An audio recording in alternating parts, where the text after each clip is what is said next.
The Dallas Mavericks get their 4th straight win and claw their way to the 5th seed in the Western Conference.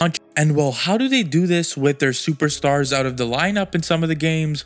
Well, it all stems from Quentin Grimes. Thank you to BetUS for sponsoring today's video, and if I showed you these two stats, you would think that Quentin Grimes had 2 back-to-back good games. But what if I told you he just played even better than those last 2 games and dropped an insane 28 points while also having 5 steals? In New York, Quentin Grimes was known as a spot-up player and a 3-and-D guy that would navigate screens and get you multiple stops. And well, on the Dallas Mavericks, he's shown that he could still do those 2 things I mentioned, but at a way higher level. And well, on defense, the thing that allows him to be so lethal is his lateral quickness and movement on his feet. He could go from guarding one player and moving his feet to then guarding John Collins that's coming off the screen, and this requires you to move your feet a little bit quicker, and that's what he does to get the block as well. And well, this lateral quickness is why he is 7th in the NBA when it comes to ball screen navigation, and that's what makes him so lethal. He can anticipate a screen coming from DeAndre Ayton from a mile away, and this is the problem, because when he knows this screen is coming, all he has to do is wait for the player to dribble the ball to the floor, and according to Marcus Smart's defensive philosophy, that's when you stick your hand out and get the ball. And this leads to a transition bucket. And well, you may be asking, how is Quentin Grimes so good at defense? And well, it all has to do with his time at New York. Take a listen to what he had to say. How much does that excite you to try to be that lockdown perimeter guy? Yeah, it's big. Credit to Tibbs when I was in New York. He gave me a lot of those hard assignments early on in my career, and I feel like I was able to get a good understanding of how to guard all-stars, superstars, and just kind of what gets me going. I feel like even if you're not doing something offensively, defensively, that can get you going, get a rebound, push on the break. J Kid's big on whoever gets it can push it.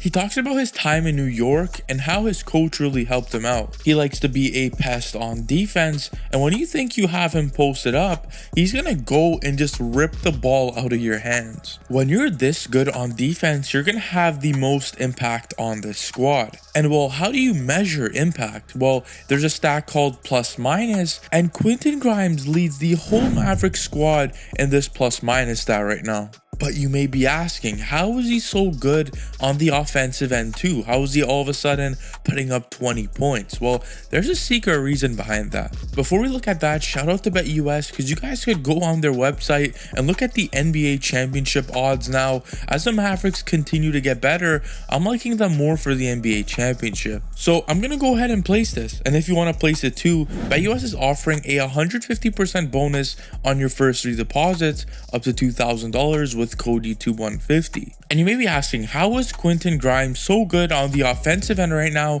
And it's because he's playing with players like Kyrie and Luka, who are high gravity players. When running the ball down in transition, teams have to choose between Luka and Quentin Grimes, and obviously Grimes is going to be open to knock down the 3.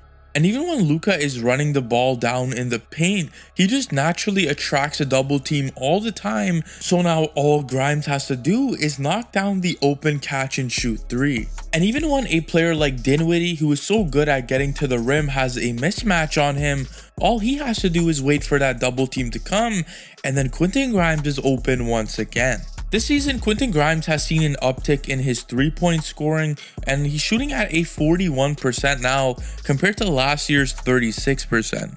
But the reason why he's scoring isn't just because of his 3-point shot, it's because he's very physical too, and that's how you could tell he came from New York, is because he played with Brunson, and Brunson's also very physical. After a strong rebound by PJ Washington, Grimes is running the ball down in transition, and with all that speed, he goes at the bigger Karl Anthony Towns and bumps him, and that's more than enough room to get off a nice layup. And with physicality comes patience too, so you don't be overly aggressive. And a good example is on this play when Quentin Grimes has the mismatch in campaign on him, and instead of just going in the paint and rushing offense, he pulls it back out, and when he's comfortable, he then goes right at the body of campaign, bumps him, and pulls up for the mid-range. Patience and physicality at its finest. And even when the clock is going down and you need a last second shot, this is where Quentin Grimes can get in your body and do a step back to nail a 3-pointer.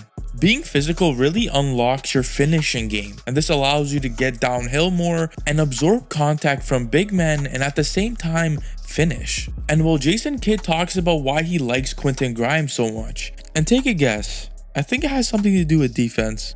You talk about he's a true pro.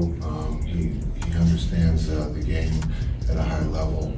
His defensive side of the ball is one of the best that we've had, being able to guard the ball, especially the pick and roll, and then on the offensive end, his ability to drive to get to the rim and then also being able to knock down a three, and so for him, being new in this system and playing with guys like Luka and Kai, it just takes some time. And when you show Jason Kidd that you could play defense, knock down wide open threes, play physical, you're gonna get every single minute that's available. But what people don't talk about when we think about Quentin Grimes is his playmaking. This is something that's going to be developing over the years. And when he gets a pass from Luka Doncic here in the corner, instead of pulling the three-pointer on a more lengthy Delano Banton, he knows that in the paint, there is a taller and stronger Daniel Gafford waiting to get the ball. And well, he just does an extra pass, and that leads to the and-one bucket. But this isn't the only time where Quentin Grimes gets Daniel Gafford an and-one bucket, because once Grimes is bringing the ball down in transition, he has a 2-on-1. And now since Grimes is known for being physical, getting to the rim, he could fake it like he's going up for a layup, and last minute when the defender jumps, just dump it off to Daniel Gafford for another and one. Grimes has been on an absolute tear recently, and in the last 3 games, he's averaging a crazy 24.3 points per game, 5 rebounds, 2 steals, on 53% from the 3, and take this in, he's shooting 8.7 threes per game in these last 3 games. These stats just scream a player who is excelling in his role, and while now looking back to the Dallas Mavericks offseason, they signed players like Najee Marshall, Quentin Grimes, Klay Thompson, brought back Spencer Dinwiddie, and all of these 4 players have combined for 13 20-point games. And while I can't wait till Quentin Grimes continues to play good, because when Kyrie and Luka are on the court at the same time, he's gonna get catch and shoot shots more open than the one he's getting right now. And all I'm gonna say, guys, is Quentin Grimes is gonna get the big bucks when he has to extend his contract again. But let me know what you guys think about the Mavs. Do they have a shot at winning the championship this season? Because Quentin Grimes could be a solid role player coming into the playoffs. If you guys enjoyed, make sure you smash that like, smash that subscribe. We're almost at 20,000 subscribers. Thank you to BetUS for sponsoring today's video, and I'll catch you guys in the next one.